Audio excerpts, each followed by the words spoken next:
5h-10h, le Grand Matin Sud Radio. Et nous sommes avec Elisabeth Lévy. Bonjour Elisabeth. Bonjour Elisabeth. Bonjour Cécile, bonjour Marseille.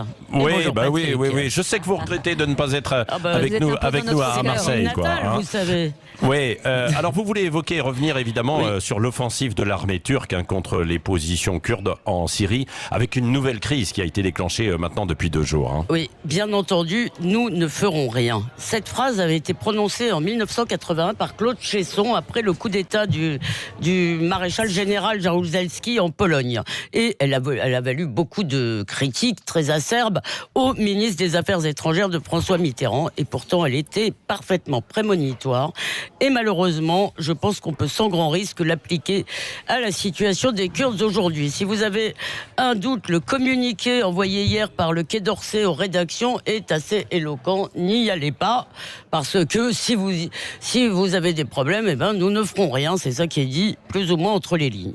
Alors Bernard-Henri Lévy, Caroline Fourest et beaucoup d'autres peuvent tempêter, ils peuvent rêver d'une nouvelle opération, d'une réédition de l'opération libyenne, vous vous rappelez du sauvetage de Benghazi, mais après le lâchage des Kurdes par Trump qui a annoncé, vous le savez, dimanche soir, qu'il retirerait ses forces spéciales. Le début de l'opération, donc mal nommée Printemps de la paix, on voit beaucoup de protestations et très peu d'actions. Oui, donc on abandonne en quelque sorte les Kurdes à leur sort, c'est ça. Écoutez, ça m'attriste, cela me révolte autant que vous. Les Kurdes ont payé le prix du sang dans notre guerre contre Daesh. Ils ont créé au Rojava, donc dans le sud-est de la Syrie, l'embryon probablement de la société la plus démocratique du coin.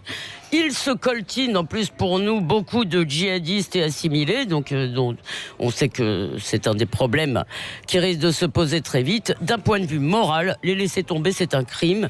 Il faut croire que ce sont les rapports de force et pas la morale qui régissent les relations internationales. Il faut rappeler, ce Rojava contrôle les forces kurdes, a aujourd'hui acquis une quasi-indépendance de fait. Pour les Turcs, empêcher la création d'un État et même de plus d'autonomie d'un État kurde, dans tous les cas dans la région, c'est un intérêt vital. Ça veut dire qu'ils sont prêts à faire la guerre pour ça. Et donc, ce qu'ils veulent faire aujourd'hui, c'est couper les lignes entre les Kurdes de Syrie et les Kurdes de Turquie. Et par ailleurs, comme les Américains estiment qu'ils ont besoin de la Turquie au flanc sud de l'OTAN et que nous, l'Europe, nous estimons avoir besoin d'elle sur la question des réfugiés, bien sûr, tout conspire en quelque sorte dans le sens de l'inaction. Oui, c'est ça. Donc brièvement, toutes ces condamnations, Elisabeth, ne servent à rien. Erdogan peut faire pour l'instant ce qu'il veut. Oui, écoutez, ça fait des années que nous acceptons ces méthodes pourtant inacceptables. Il a fait hier, d'abord il appelle les immigrés turcs à ne pas s'assimiler en Europe. Il dit que le ventre des femmes turques est une arme de la conquête islamique. Et hier, dans un discours hallucinant, vraiment, il a très clairement menacé l'Europe de lui envoyer 3 millions de réfugiés, comme si ça n'était pas des êtres humains, si elle s'opposait dans ses vues de la région. Alors malheureusement, nous disons que nous avons des lignes rouges, les massacres, le nettoyage ethnique. Espérons que c'est vrai. On menace la Turquie de sanctions économiques, mais je crains que personne n'aille mourir pour Kobané ou Kamichli.